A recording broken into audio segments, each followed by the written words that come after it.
We are no strangers to hearing about NHS organisational culture. For a long time, it's been the hot topic for organisations, for investigations, for the media, and for research. Organisational culture is a collective way of thinking and interacting within an organisation. It's not only having our mission and our values, all those statements on our website, but it's actually truly living it. How we work, how we interact with each other, how we deliver our day-to-day tasks, how we work in teams, and how we conduct our meetings all impact on our staff. And it's not solely a healthcare issue. A good organisational culture is important in every single workplace. Having a healthy staff culture affects how we as service users will be treated. If we take care of our staff, our patients and our service users will be safe as well.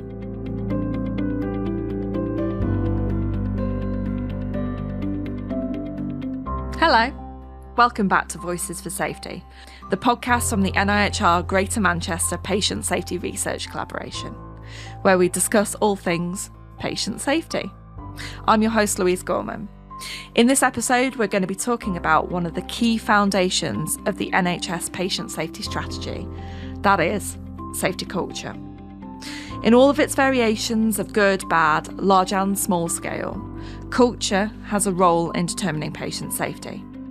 But what is a positive safety culture? Well, NHS England defines positive safety culture as an environment which is collaboratively crafted, created and nurtured so that everybody can flourish. And this involves creating a psychologically safe environment that supports continuous learning and working to improve safety risks. But how do we do that? And how do we operationalise those values that promote patient safety?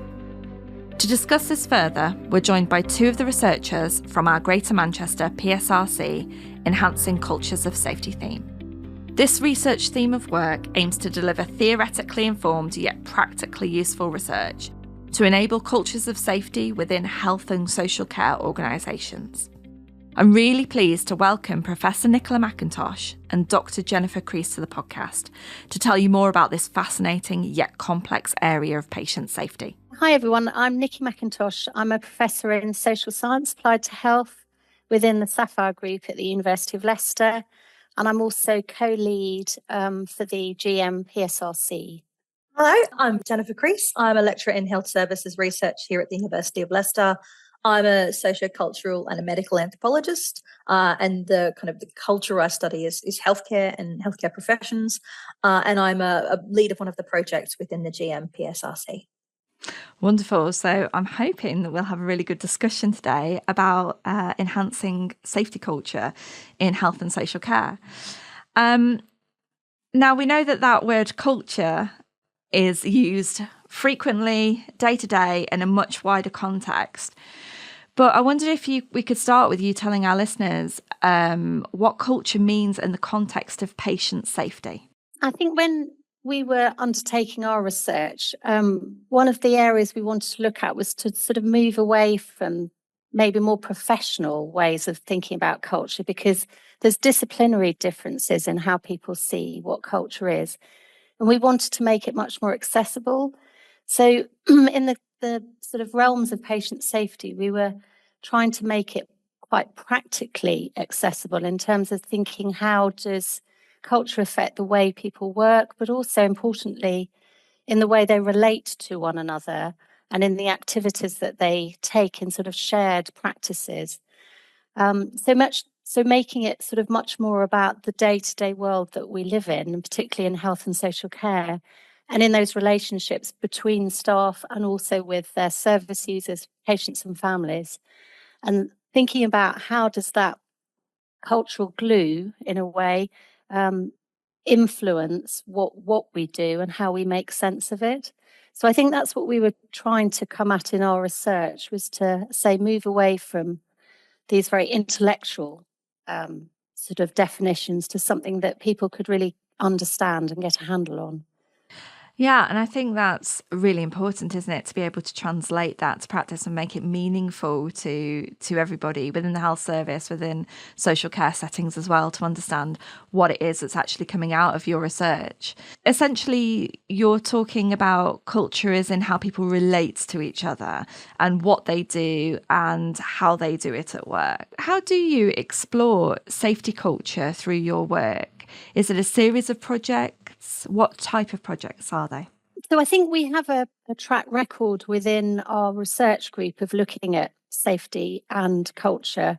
And so I think our learning is sort of built on that. And our work really is around, uses social science theory and methods.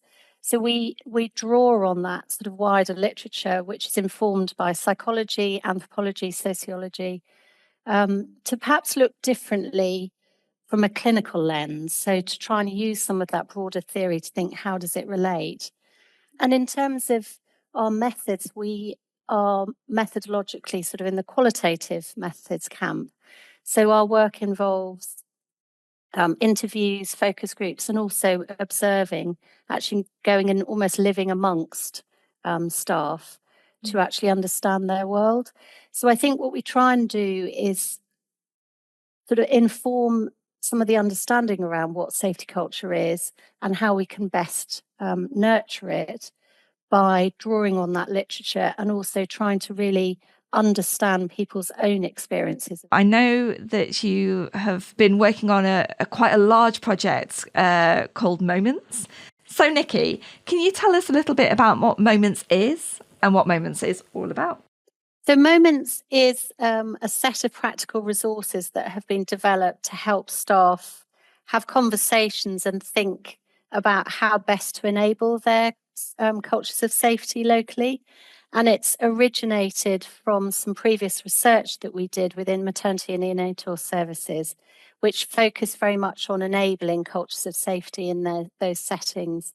So we use the research findings to generate sort of some ideas for how we could practically help staff make safety culture more accessible and think about how to generate new understandings and think practically about how could they work in their local teams to think about enabling development in that area. So I think what makes Moments quite different in a way was our starting point was to try and work from a position of where things have worked well. So rather than looking at learning from incidents or adverse events, what we wanted to try and do was try and understand what good looks like in a variety of different ways and how people make sense of when they feel things are working well in their own particular area. So the project started, it was a commission call from NHS England, and we worked with 10 organisations to try and understand what that meant for them. And the way we identified the organisations was NHS England had undertaken a safety culture survey throughout the whole of England. And we used the scores of those surveys as a point of entry, really, to understand those organisations that had scored highly and also had had high response rates. So staff had been motivated to fill it in. But we weren't really interested in the scores as such, as say, it was just a starting point for us to then investigate what did that survey mean to them? How do they actually feel in terms of whether that score represents reality? And it allowed us to sort of get in and really have conversations about what safety culture is. And following on from that project, we became interested in how people understand what interventions, the role of interventions in terms of enabling safety culture. And rather than seeing interventions as a form of solution to actually helping safety culture, we started to think about interventions as a window into perhaps enabling people to see actually what was going on locally. And so it enabled us to actually think about how we could develop a resource to help people think about their own safety culture and actually what they were doing well, but perhaps areas for improvement. And we drew on social practice theory to really try and give a aid memoir to staff So as well as thinking about relational elements, social practice theory also draws attention to the structures and actually the material elements that staff are working with, which we know can really influence culture. It also draws attention away from individual behaviour to competencies, so how staff work. Do they have the right competencies to actually do what they're supposed to be doing? And importantly, what are the meanings that actually are implicit in certain ways that we work? And that was how we developed a resource. So I think that's a nice example of a project where we've drawn on theory, but we've also tried to make something quite practical for staff at the end. Yeah, and by materials, we're talking about tools like an infrastructure like training and your policies that exist and those guidelines and how they play a role in staff activity on the ground. Absolutely. And we're also talking about things like space. Space can have a really important effect in terms of what we've found is co-location is actually a really important enabling factor. So maternity and neonatal units, for instance, if staff are located next to each other, they can pop in and check out. Are they doing okay? Whereas if you have to run up 3 flights of stairs, that can be quite a barrier. So materials is the structures, the things that we work with that can really shape how we work.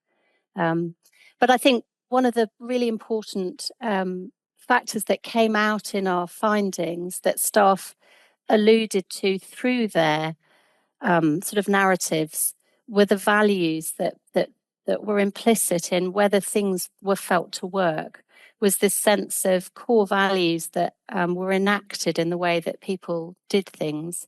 So if, for instance, staff talked about walkarounds or safety huddles, what we started to see is that those only had meaning if certain values were explicit and obvious through them. Whereas often interventions can be utilised, but they become detached from what they're actually supposed to do. And the values, in a way, there's a bit of discordance there. So actually what we could see was that sort of really central process of actually trying to work out what is being enacted through this practice. How is it actually working and how are people making sense of it? And by those values, are we talking about that idea of having transparency and openness and respect and compassion? Absolutely. They're those sort of core values that are part of NHS and social care, which is that thing about respect, transparency, openness, dignity. It's those, and we talk about them, but actually they can be quite hard to operationalize in a way and see. And I think some of the conversations we were having, interestingly, is some people would see some form of practice, say a team meeting, and they might have quite different ideas of the values that are being enacted in that. And that's quite an important conversation to have, to actually say, you know, actually my interpretation of what's going on here is quite different. So what we found was it was those conversations that were really important, but they're anchored around everyday activities, which makes it much easier to have those conversations rather than talk about, oh, how is your culture, which feels very abstract and difficult to get hold of. Absolutely. And I think the one thing that you've drawn upon there is, you know, how do people feel that they feel empowered enough to talk about how they interpret what's happened in a meeting, their value versus somebody else's value, and having that open conversation. A key part of the NHS People Promise is ensuring that all people have a voice that counts. So Jennifer, I wonder if you can jump in there and tell us a little bit about this idea of speaking up and why it matters so much.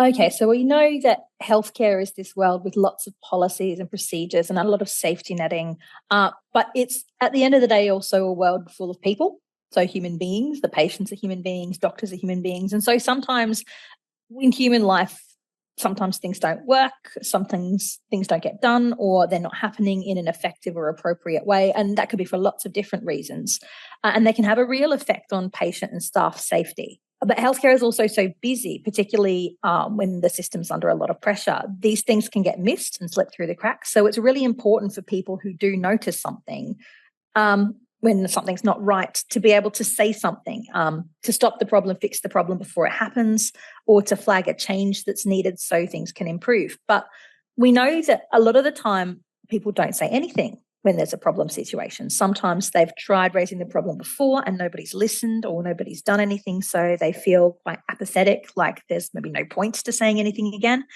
And sometimes people feel afraid to speak up. Maybe they don't want to confront a colleague. Maybe they don't want to confront someone who's senior to them or the manager. They might be afraid that they'll get blamed, or they might be afraid that it might label them as a troublemaker and it might risk their career.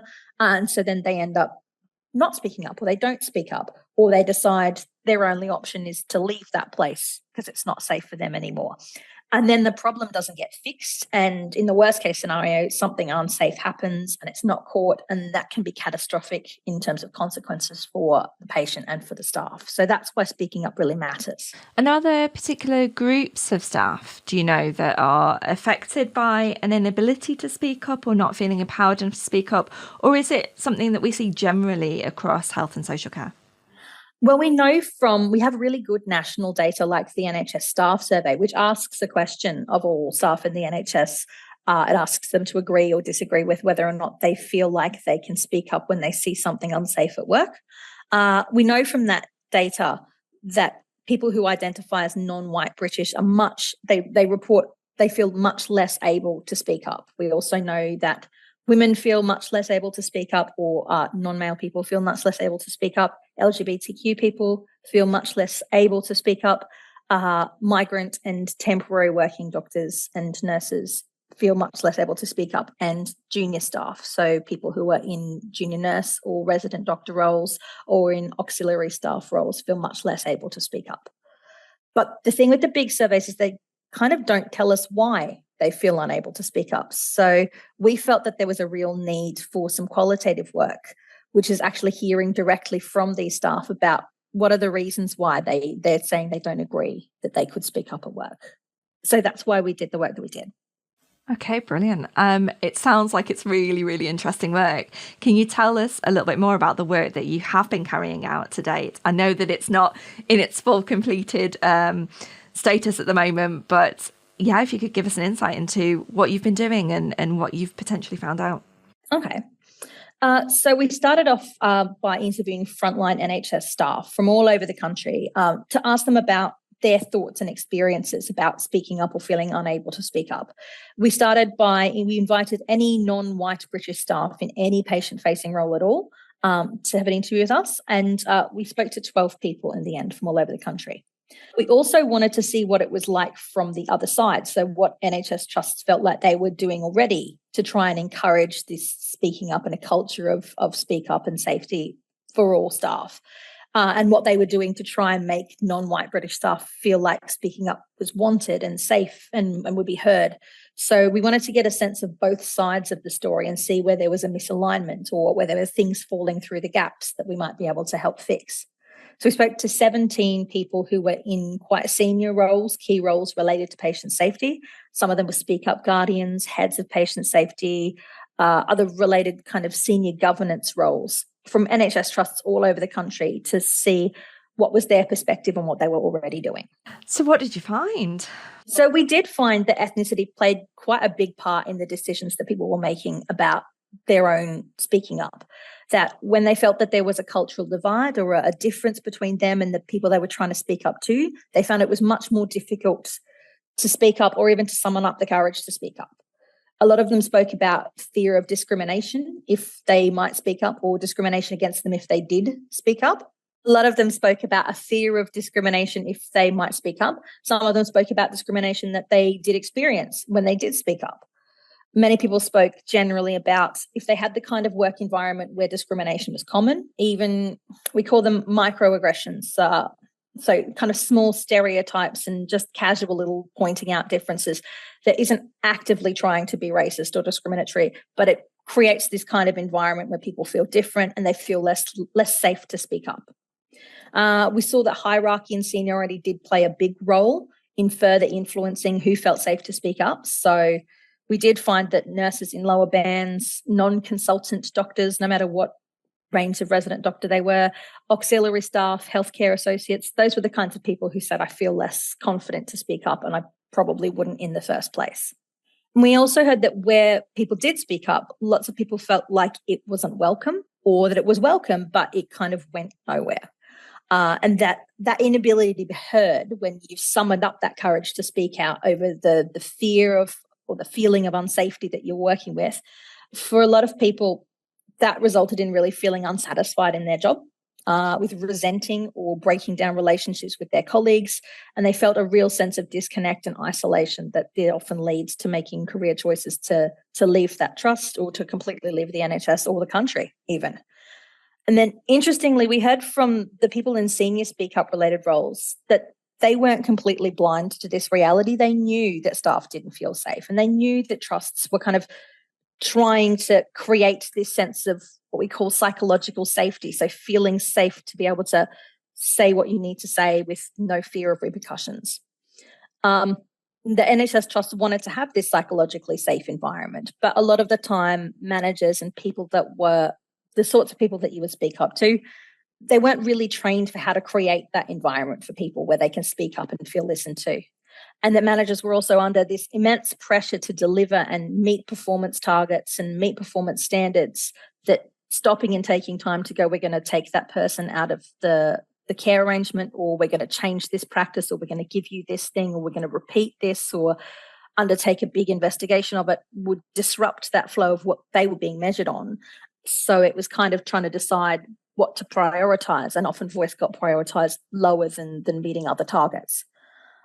They did feel that there was training for staff and managers around some of the issues that we see around speaking up. There was a lot of EDI training, a lot of bystander training and things like that, but that didn't really do what was needed for the purposes of breaking down some of the barriers that we identified to speaking up and listening. So there's obviously not necessarily a mismatch there. It doesn't sound like there's a mismatch between senior staff and organisations. They seem to be aware and acknowledge how these more junior staff or lower band staff are feeling about being able to speak up. But I wondered, do you have any insight into what organisations can do?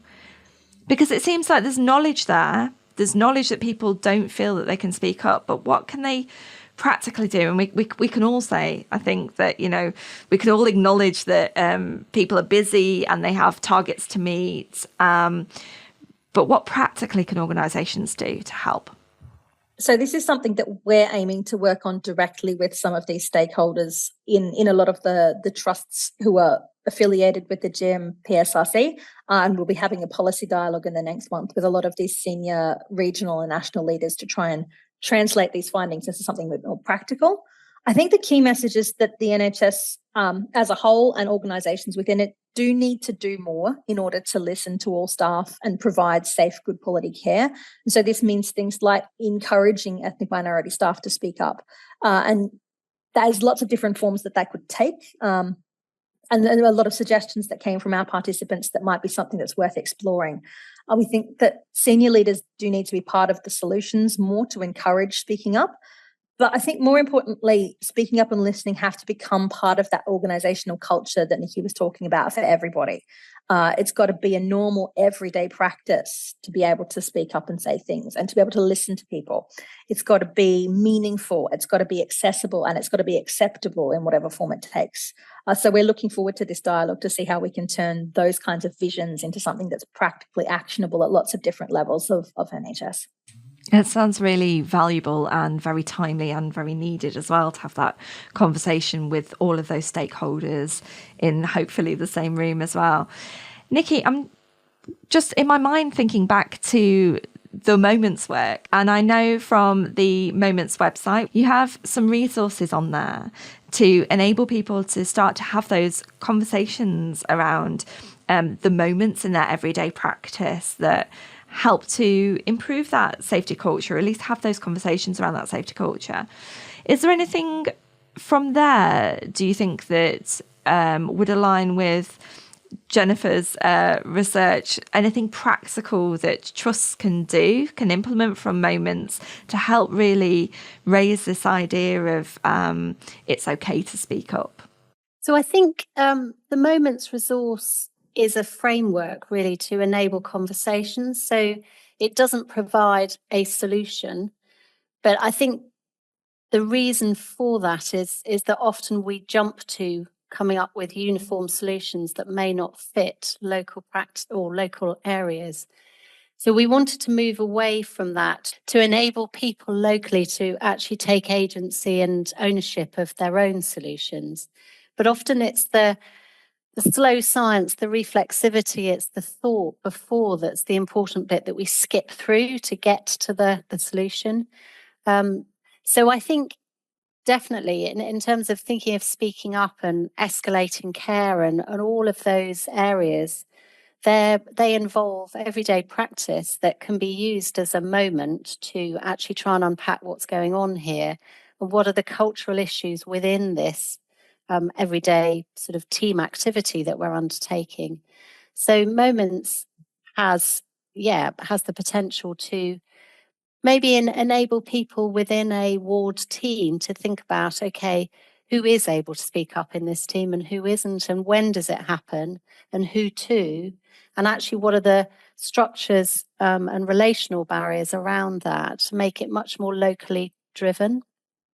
Yeah, it's really encouraging to see that movement away from that one-size-fits-all approach, more to bespoke solutions that can be embedded into individual teams in the best way that those teams see fit. Nikki and Jennifer, it's been absolutely wonderful to have the time to talk with you both today. Thank you for allowing us to dip our toes into your fascinating field of research and for helping us to understand how healthcare teams can really nurture those unique moments and build better safety throughout their working day. Listeners, if I were you, I'd head straight to the Moments website and immerse yourself in the wealth of resources that are there that will support you in exploring your own safety cultures. You can check out the Moments website at moments-safety.com. Keep listening for the next episode where we're going to be discussing what policy around safety culture looks like, how research impacts policy, and how policy in turn impacts practice. See you there. You've been listening to Voices for Safety, the podcast that explores the forefront of patient safety research, brought to you by the NIHR Greater Manchester Patient Safety Research Collaboration.